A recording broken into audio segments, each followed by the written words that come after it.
It hasn't even been a day since I first laid eyes upon it.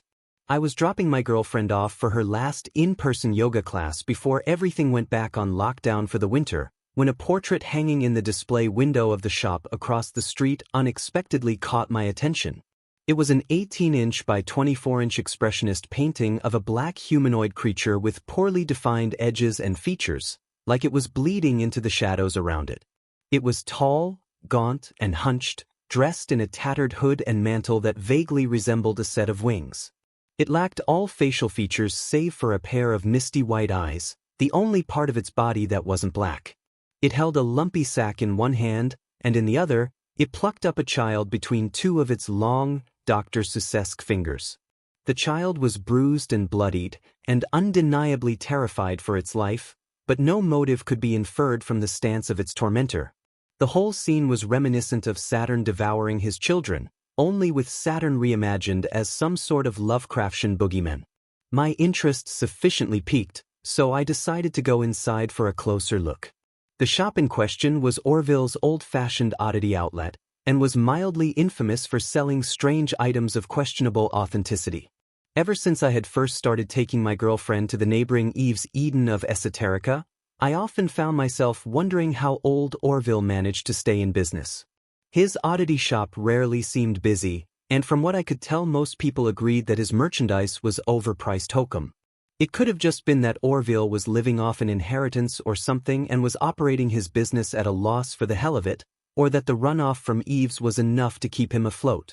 But a quick glance at the local paranormal forum HeroicHallows.net produced photographs of some of our town's wealthiest residents visiting the shop, along with a handful of other mysterious figures who nobody recognized. Everything from cloaked cultists to colorful clown girls had been seen making after-hours visits to Orville's. So maybe, just maybe, a few of Orville's high-end items were legit, and the occasional sale to his select clientele was all he needed to stay in business. It was a fun little thought as I stepped through the door, paying no heed to the large, caveat emptor emblazoned upon it. Vicious tapes? What am I supposed to do with his tapes? I heard a gruff voice ask. I turned towards it and saw an old man in a garish pastel suit with his feet up on his desk and a phone in his hand. With his other hand, he indicated he would be with me in one moment. Nobody has a VCR anymore, so what good would you have a VCR to go with the tape collection? And what's its deal? Of course you can't set the clock, there's nothing paranormal about that. Listen, what are you trying to sell, the tapes or what's on the tapes? Because if it's what's on the tapes then maybe you could, Well, I'll never be able to move them as a general item if I have to convince people to buy an obsolete VCR to go with them. I might be able to broker a deal with a specific buyer, but I'll need more information. Not now though, I've got a customer. I'll call you back. I said, no, if you put a piece of Scotch tape over the remove tab you can tape over it again. If there's tape residue then they could have been taped over, but it could just be from an old label, how would I know? Yeah, you figure that out. I got to go. Bye. He hung up the receiver on the cradle of a bronze and mahogany rotary phone before folding his fingers and giving me his full attention. Honestly, the things some of these jerks try to unload on me, he said with a roll of his eyes. Anywho, can I help you find anything, young man? Yeah, actually. I was wondering about that painting in the window, I replied, pointing to the display behind me. Oh, you mean the self-portrait of Rancorous Ruck. The old man flashed me a devious smile before donning an iridescent tragedy mask with a surgical mask fixed to the inside. Self-portrait? I asked skeptically. Absolutely, he said, rising from his seat and leading me towards the painting. Cryptids and monsters are notoriously difficult to get decent photographs of, and that was a bit of a problem for old Rancor here. He can't exist in the real world unless he already exists in the mind of a suitable host, let's say. He's sustained by thoughts about him and uses his host's innate mental energy to manifest a physical form for himself. This presents a bit of a catch-22, since he needs people to know about him to exist, but existing is kind of a prerequisite for people to know about you. What's a damned thought form to do? If you're a thought-based murder monster with an artistic streak like Rancorous Ruck here, you leave a self-portrait behind as a calling card. That way, Even after your host is pushing up daisies, another one is bound to come along sooner or later and end up getting you stuck in their head. He took the portrait down from the easel and allowed me to get a better look at it, taking care not to look at it himself. The first thing I noticed was that the lumps of the sack were much more clearly hands or feet or faces pushing against it from the inside. The bottom of the sack was wet and dripping with a dark fluid, presumably blood, and the background showed many small sets of footprints running rapidly in all directions. Finally, in the corner, I could make the signature of the artist in the same stark white as the creature's eyes. Rancorous Ruck, Self-Portrait September 1947. So, you're claiming that the creature in the portrait is the artist, and it leaves these paintings behind as a way to infect other victims? I asked incredulously. That's right, and anyone with a lick of sense or concern for their fellow human beings burns so they're very rare, Orville replied. I know what you're thinking. Why in the world would anyone pay $1,300 for a cursed painting? $1,300. Before taxes and various fees and surcharges, yes. The reason is that since old rancor is sustained by your thoughts, you're able to exert some control over how he manifests. The more you study this portrait, the more of rancorous you take into yourself, and, if you're strong enough, the more of him you can bend to your will. Potentially very useful, or, life-saving if he decides to come after you. Which he probably will, since you've taken such an interest in his handiwork. Good luck getting him out of your head now. Seriously though, your best bet is to buy the painting and study every square inch of it until your eyes are bloodshot, put in some eye drops, and keep studying. I was more than a little confused by Orville's sales pitch of, buy this possessed painting in the hopes of inoculating yourself against the demon first. I didn't really believe him, but I did find the story mildly entertaining. As for the painting itself, I genuinely liked it. It was delightfully macabre, and I was curious about why the artist would have titled it a self-portrait.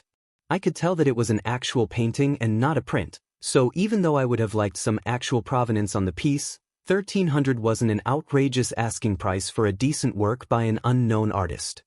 As much as I hate myself for it, I ended up buying the damn thing, which came to almost $1,600 with all of Orville's taxes, fees, and surcharges. He wrapped it up very carefully, still taking the greatest of care not to look at it himself, and helped me Tetris it into the trunk of my car. I didn't want my girlfriend to see it, not because I was afraid of the curse, but because I was afraid of her cursing me out. Fortunately, when she came out of Eve's, she put her bags in the back seat instead of the trunk. I didn't really have a plan for what I would have said if she had opened the trunk, but I got lucky. That was a fight we could save for another day. Once I had taken her home and gotten back to my own apartment, for some reason I took Orville's advice and carefully inspected the painting before hanging it up. It didn't make any sense though, since there wasn't really anything to study. Rancorous Ruck was just a shadow person, and there didn't seem much more I could learn just by looking at him. If I squinted, I thought that maybe I could make out the outline of a belt, ragged sleeves, or the tattered hem of his hood, but that was it. I stared into the empty void of his face, thinking that if there was any hidden detail that was where I'd find it, but no matter how hard I looked I couldn't see anything other than those two white eyes. Since my thorough examination of the piece failed to yield any hidden secrets, I felt comfortably reassured that Orville had been full of crap. I even Googled Rancorous Ruck, and got 0 results, which seemed a crushing blow to Orville's claim that there had ever been multiple paintings by an artist using that pseudonym. I was convinced the painting was a one-off by an unknown artist that had somehow found its way to Orville's shop, and he made up a story to go with it as he did for all his wares. I did vaguely recall seeing something about a red ruck on the Heroic Hallows forum, but I didn't think too much of it. I figured both were just drawing inspiration from the same local legend. I tried taking a photo of the portrait with my phone to upload to the forum, and that's when things first started to get weird. When I looked at the portrait through my phone, Ruck was nothing but an amorphous black cloud. There was nothing humanoid about his form at all, and the white bits that had been his eyes were now clearly just breaks in the cloud. I fiddled around with the settings and even the lighting in my room, but nothing could make Rancorous Ruck appear on the screen the way he did in the portrait. This got even more unsettling when I tried to take a photo or record a video. Each and every time, the file wouldn't save, no matter what I did. I tried saving it to the device, the SD card, the cloud, nothing worked. At this point, I was starting to get a little freaked out, but there were still rational explanations to explore before accepting Orville's cockamamie story. Like, maybe the portrait wasn't from 1947 at all but was far more modern, and embedded with some machine-readable code for digital rights management. But that wasn't really how something like that would work, was it? I would get a notification telling me I didn't have the rights to share the image. It wouldn't just inexplicably be unable to save files, and it certainly wouldn't automatically censor it the way it was doing. Could it have been for a joke or marketing scheme then? But that still would have required getting the software onto my phone somehow. Maybe my phone was infected with malware and it was just a coincidence that the first thing I tried to take a photo of was this creepy painting. That was pretty much all I could think of, aside from the obvious theories about losing my marbles. Frustrated, I tossed my phone aside and leaned in to examine the portrait once again, to see if I could find anything that might explain the incongruity between what I was seeing and what the camera on my phone saw. I found myself staring into Ruck's eyes, the eyes that my phone said were nothing more than empty spaces in a shapeless black form. But they were too deliberately placed and shaped to be anything but eyes, and they had been painted a very distinct white to contrast with the darkness around them, making their presence undeniable. I could even make out the faint outline of pupils and irises, though I hadn't noticed them before. In fact, now that I was really looking at them, I could see that they even had corneas, each of which held the reflection of a vague, ghostly figure. It was astonishing, actually, how much detail had gone into eyes that would only be noticed up close. By then I was really starting to wish that my girlfriend had discovered the painting. At least then I'd have a rational excuse to take it back to Orville's. Not that he would have taken it back. He was very clear that the only thing about his shop that wasn't real was his return policy. I tried to convince myself that I was being silly. The whole reason I bought the painting was because it was creepy, and if I had spent as much money on my phone as I had on it, maybe it would be able to take a decent picture of it. Sighing in defeat, I resigned myself to living with the portrait for at least one night. If it was still a problem in the light of day, I'd try to pawn it off in some gallery or museum for a tax deduction. Sleep, unsurprisingly, eluded me that night. Have you heard of the Tetris effect? It's when you have residual imagery of something you were really focused on, either in the dark or in your peripheral vision. Well, as I laid in the dark that night, I could see rancorous Ruck. At first, it was just his eyes floating in the darkness, his body as amorphous as it had been on my phone. But, gradually he started to take shape. His head, his hood, and his mantle, then his limbs, his torso, and finally his sack all slowly emerged as distinct from the surrounding darkness, and I could see him as clearly as if I was looking at his portrait.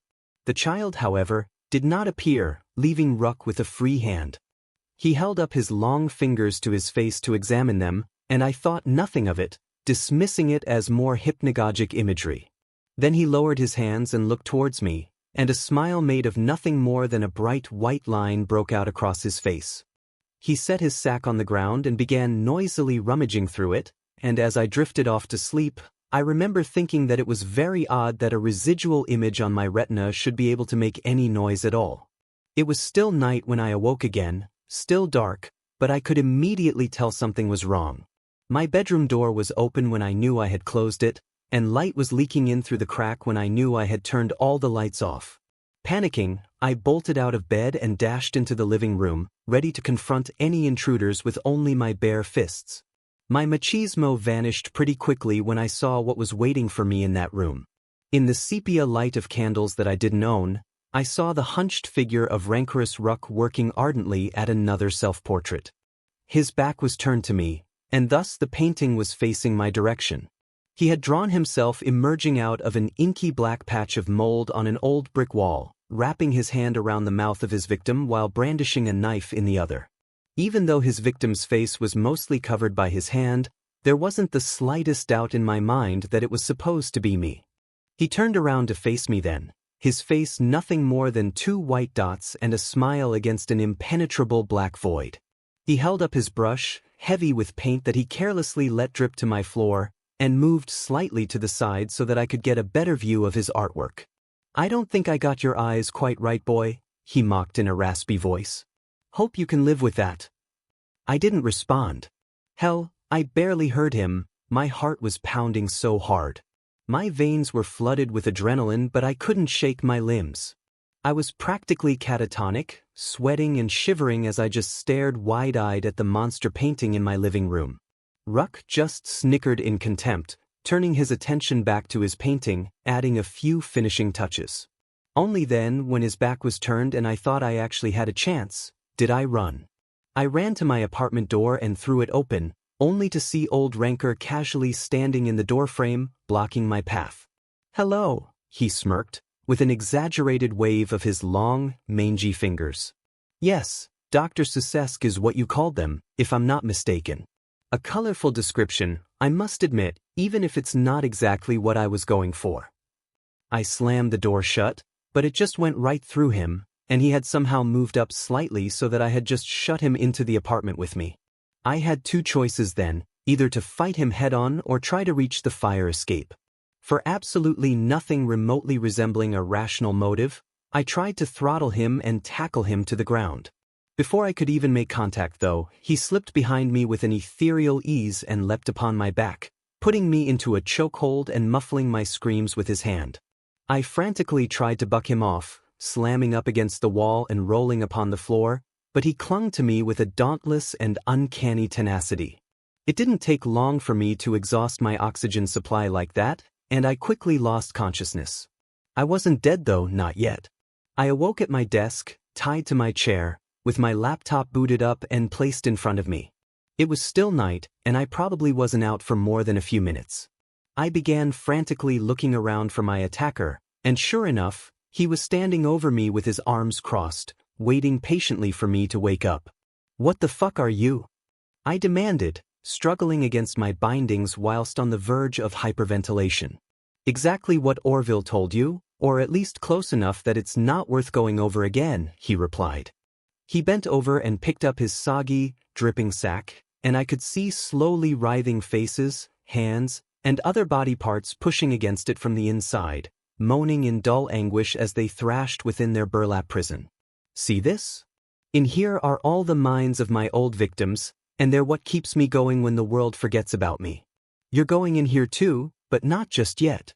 I have a small favor to ask of you first." "Fuck you," I cursed, vehemently spitting at him. He backhanded me so hard my chair toppled over. I was too out of it for a second to notice him putting me back up, but apparently he did, because when I came back to my senses I was looking at my computer again. Orville was right, you know. Your thoughts sustain me, so all you had to do to beat me was not think of me as a monster. He taunted me, his smile twisting into a jagged white scrawl of chalk as he squeezed my cheeks with his prickly, slimy fingers. A shame that's easier said than done. You have managed to make one non-trivial contribution to my being though, aside from the Seuss fingers. You couldn't find a single search result when you Googled me, and in this day and age, one needs an online presence if one hopes to get anywhere. So here's the deal. I'm going to paint, and you're going to write, and if you come up with something postable by the time I've finished my painting, you'll get the privilege of going into my sack in one piece. But if you refuse... He held his sack up to my face and pulled it open. Inside was an endless abyss of severed limbs, flayed skins, decapitated heads and scalped faces, all of them still animate and aware. Worst of all, most of them looked like they had come from children. He snapped the bag shut again, and I tried to muster up the courage to tell him to fuck off again, but I couldn't.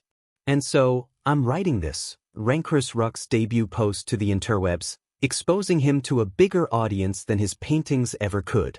I don't know if something written by someone else will infect people the same way as his paintings do, but I really hope they don't. But, if this post does infect people, please know that I'm truly sorry. The bastard's in my head now, I'm not strong enough to resist him. Once I post this, I'm going in the sack, and maybe you think that's what I deserve for giving in to Ranker's demands. But if you pity me at all, and you ever happen to be in Somber Mori, then please, do me one favor, burn Orville's shop to the ground.